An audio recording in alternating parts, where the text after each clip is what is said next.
Well, we had a little rain last night. Hi, I'm Norm Abram. Welcome to the new Yankee workshop. Now that rain was great for our plants. They're sitting in a planter box that I built about 7 years ago, and it's holding up great. The reason for that is that it's made out of swamp cypress. Now we get the swamp cypress from George Goodwin down in Florida, and he's bringing them up from river bottoms. When the timbers were originally cut and sent down the river to the sawmill, a lot of them were lost and they just sank to the bottom 100 years ago. He brings them up, cuts them into timber, and dries them. And we buy the rough material like this. Now with a little bit of work, this is what it looks like cleaned up. Look at the figure in this wood. And it's very rot resistant, which makes it ideal for building outdoor projects. Now we're going to take some of this material and build some boxes and benches. It's called a deck system. But before we do that, let's check out George's operation. That's next, right here on the New Yankee Workshop. The New Yankee Workshop features the craftsmanship of Norm Abram.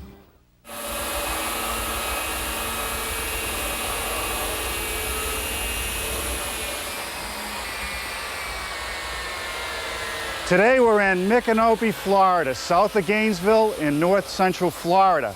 We're at a sawmill where they take reclaimed timbers and logs and turn them into flooring, molding, and millwork. Now the owner, George Goodwin, we met a few years back up in Georgia pulling logs out of a river. Now today he's going to give us a tour of his mill. Now Norm, this is a log. Boy, I'll say. Look at this. How old do you think this is? This tree was about 1,200 years old when it was cut down. It was cut down by axe and had lain in the river bottom for about 100 years, I would guess, before we found it. Wow, so you've hauled it out of the river. Now what explains all these holes on this That's side? from marine borers, but they're very superficial. So they don't go in very far? Don't go in but an inch or two. Now you're telling me that you can turn a tough-looking log like this into beautiful slabs of wood? Absolutely. How do you do it? Let's go see.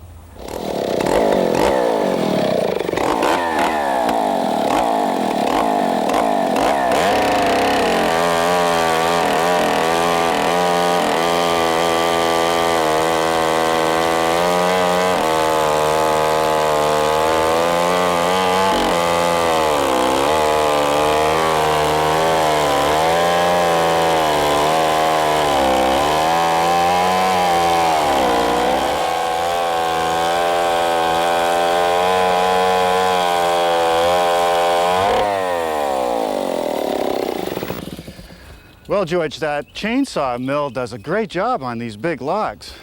That chainsaw is about the only way we can saw these big logs, Norm. We've got a smaller band mill that'll saw smaller logs, but this is the only way we can handle these big ones. Boy, look at this piece of wood. That's going to make a beautiful tabletop or countertop for somebody. I could see that. But you know, this wood is soaking wet. What do you do with it next? Well, the next step, we'll go look. Here, Norm, we're stacking out some heart pine lumber, putting 1-inch boards between the layers so that it'll air dry, the air circulation can get to it. Now, how long does it sit out in the yard, air drying? Heart pine, 2 to 3 months. Cypress, about 4 to 6 months.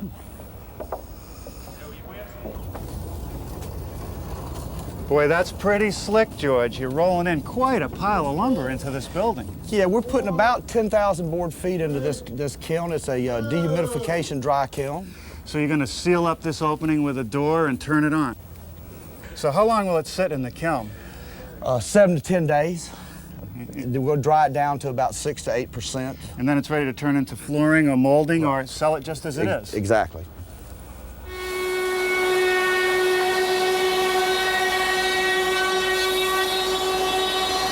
After we've through machining and milling and sanding some of this lumber, this is what it looks like, Norm.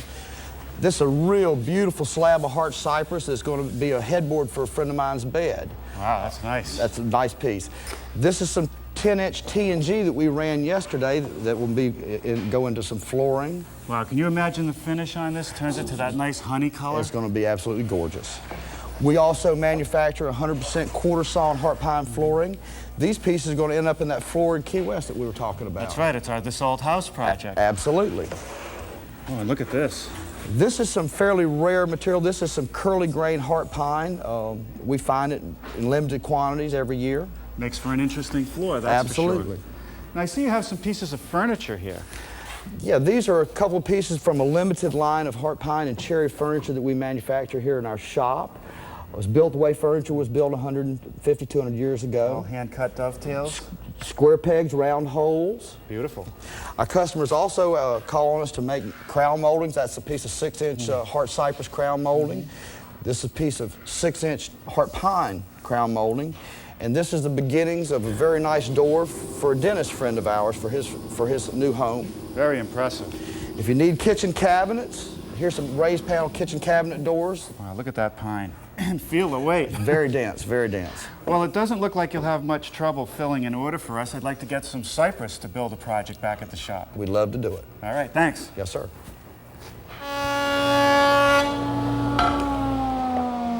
If you'd like to build our box and bench deck system, a measure drawing is available, and you'll hear more about that before the program ends. I'm starting today by working on the corners of the boxes.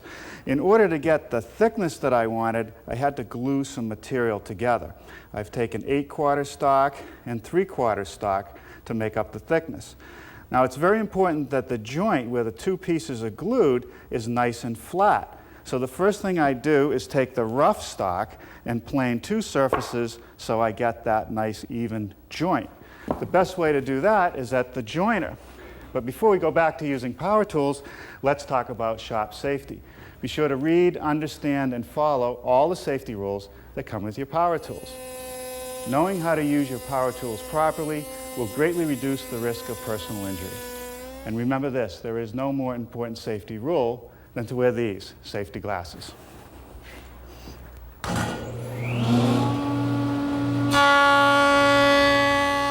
Just putting a witness mark on the jointed surfaces to make sure that's where I put the glue.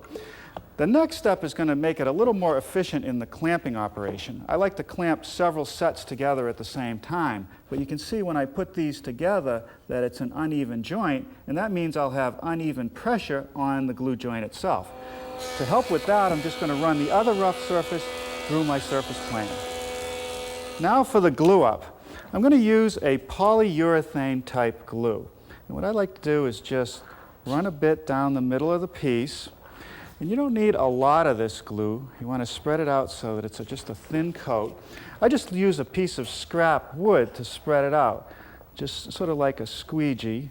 Just move it around on the piece until you get a nice even coat. Now, on the mating surface, it's not necessary to put glue. All you have to do is put on some water. That's what the manufacturer recommends, because this glue will actually dry in the presence of water. Now, if you get this stuff on your hands, it's going to be with you for a week. So an investment in cheap rubber gloves is well worth it. Now, when I put the pieces together, I like to just wiggle them around a bit to make sure that we're getting good glue connection. And when I clamp these up, you'll see that it's going to start to foam almost immediately. It's a characteristic of this glue. And the foam will get very hard when it's fully cured. There, you can see how it's starting to foam already. Well, we'll just set it aside to dry. I glued up a couple blanks last night, and once they're removed from the clamps, I just scrape away any excess foam from the glue itself, and I can get 2 corner posts for the boxes out of each blank. I want to true this edge up first, and I do that at the joiner. Okay, now with that edge nice and square to the surface, I place it against my rip fence and make one of the posts.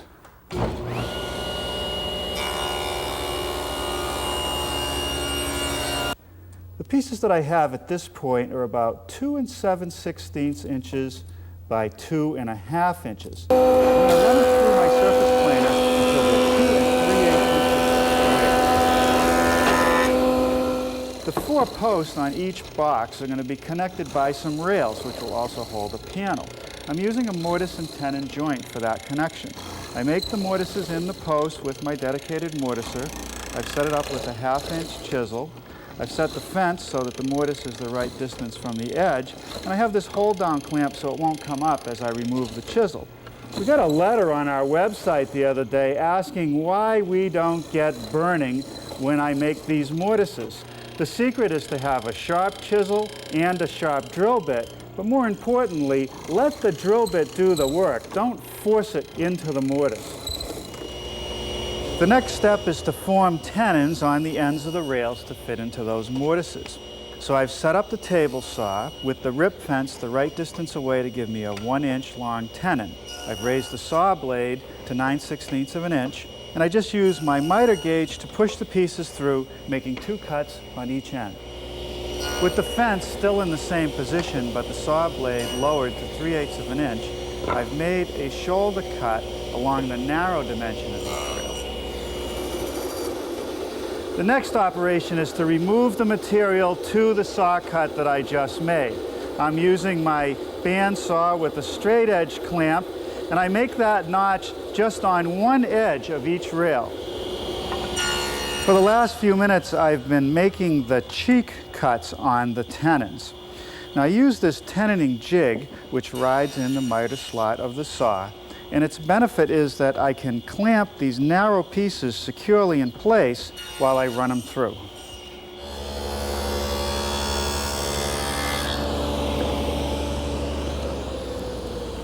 What I'm doing now is taking each rail, and along the edge that I haven't touched yet, I'm running a 1/2 inch wide, 3/8 inch deep groove.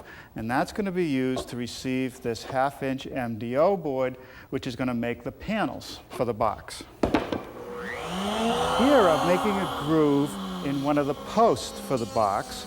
That will also hold the panel. I couldn't do it at the table saw with the dado head because the groove would have come all the way through and would have shown.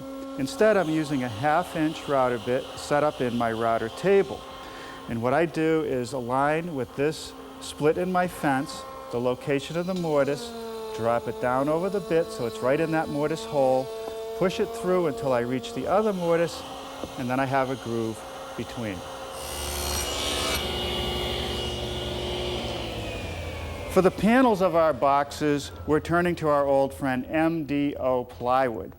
Now, it's a great material for outdoor projects because it resists the weather and it takes paint great.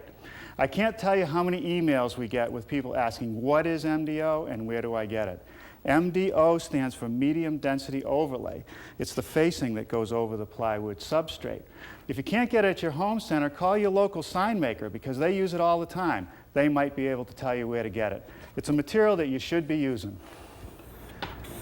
Now we're going to paint the boxes. So I've moved the pieces into the shop before I do any assembly because I want to make sure I prime these grooves. The panels are not going to be glued in place. They're just going to set in there loose, which means water can get into the groove. If I put a coat of primer on it now, that's going to protect the wood, make the project last longer. I also want to take the time to spray the edges of the MDO board. Well, now I'm ready for some of the assembly. And the glue that I'm using here is just a weatherproof carpenter's glue. It's the same glue that I used on the planter you saw earlier, and it's held up really well. The real advantage to it is that it's a lot easier to clean up than the polyurethane glue. So I'm just going to put a thin coat in the mortise and on the tenons, and we'll clamp it all up. Okay, now just slide in the panel and put another post on.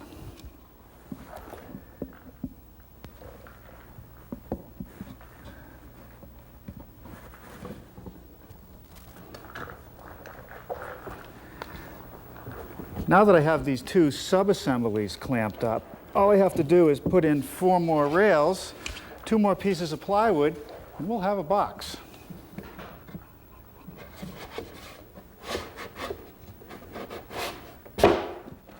All right, clean up a little bit of the glue that's squeezed out, and I think I'll stick around long enough tonight to build the other 2 boxes. Good morning. Last night I did stay around the shop long enough to build the remaining 2 boxes. This morning I came in, removed all the clamps, and now I'm taking some time to smooth out all the intersections of the joints. I'm using my 6-inch random orbit sander. I started out with 80 grit to cut it down quickly and make it even. Then I switched to 120 grit to smooth it up and get it ready for paint.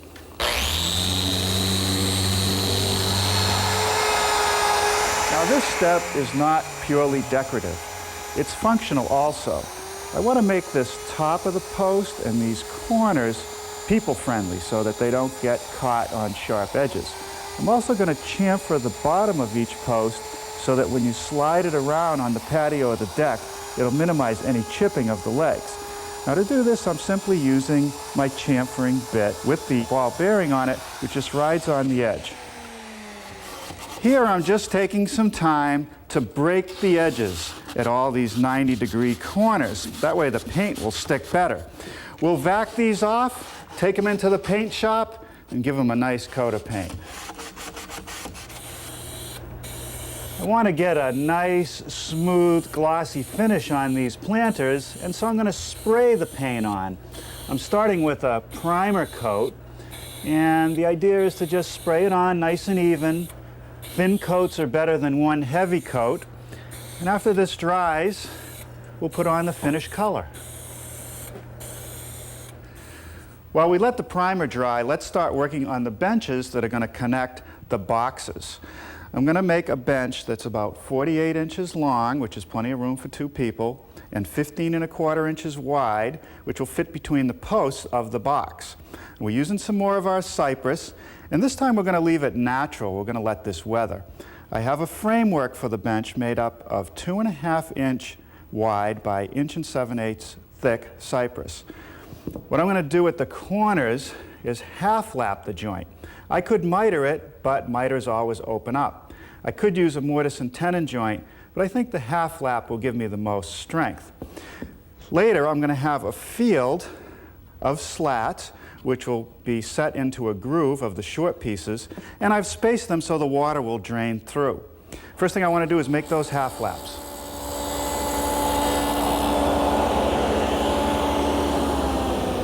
Before I commit to making the cuts and the actual pieces for the bench in this very expensive cypress, I've taken a few minutes to make a sample of the half lap joint. I want it to be perfect.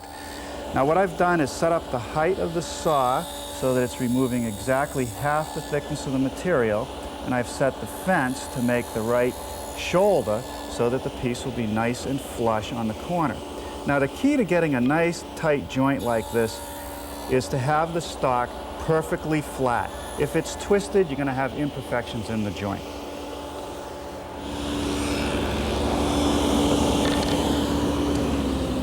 Okay, now once again, before I commit to my final pieces of stock, I've made a sample. And on the short pieces of the bench, I'm going to place a groove on the bottom that's going to sit right on top of the rails of our boxes, and that'll register it square to the box. To make the dado, I've actually set up the dado head cutter the right distance from the fence. I'm going to make one pass from each edge, and that'll center the dado at the correct width. Then I'll move the fence over and make a final cleaning pass in the center. To make the final pass that's going to clean out the center, just slide the fence over, sighting down through the remaining piece to the dado, and just run it through. For the last few minutes, I've been making a sample and setting up my tools for the joint between the short ends of the bench and the slats. I have a 1/2 inch dado, and later I'm going to rabbet the slats so the 2 pieces fit together like this, nice and flush to the top. I'm simply using my 1/2 inch straight cutting bit. On the long side of the bench, I'm making 2 small mortises, and they're going to receive some cross pieces. And what that does for me is gives more support for these narrow slats. I don't want them to bend down when people sit down. I make the mortises over at the dedicated mortiser. Now that the primer is dry, I can start applying the final color. I'm using this hunter green. It's a good color for a planter box. It'll probably take a couple coats.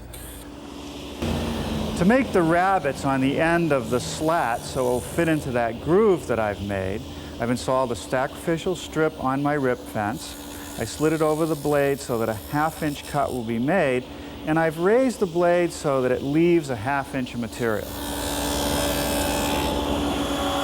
To get rid of the sharp edges on the seat slats, I've now moved my chamfering bit into the router table. 2 passes takes care of each piece. Okay, now we're ready for a little assembly of our benches. I've put some glue in the mortises for those intermediate support pieces for the slats, a little bit of glue on the tenon, and we'll just slip those in place. There's no mechanical fasteners for these pieces, just glue. For the half laps, a nice even coat of glue on both sides of the joint. Slide the pieces together, and I'll secure it with a couple screws. For the slats, I'm once again installing a coat of glue on the end of it, and I'm just going to slide it into that groove, leaving a 1/4 inch space between the slats. No mechanical fasteners here. Now the tricky part, trying to get all these pieces to come together.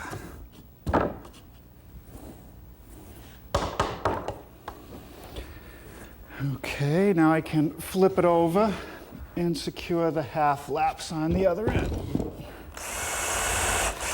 Now 1 screw into each slat through the center supports. Just a little cleanup of the glue that's squeezed out of the joints. A quick pass with the sander will smooth everything up. Quick pass with the chamfering bit around the edges will remove all the sharp points. This little plywood jig will allow me to drill corresponding holes both in the top of the box and the underside of the seat for these dowel pins, which will add strength to the connection.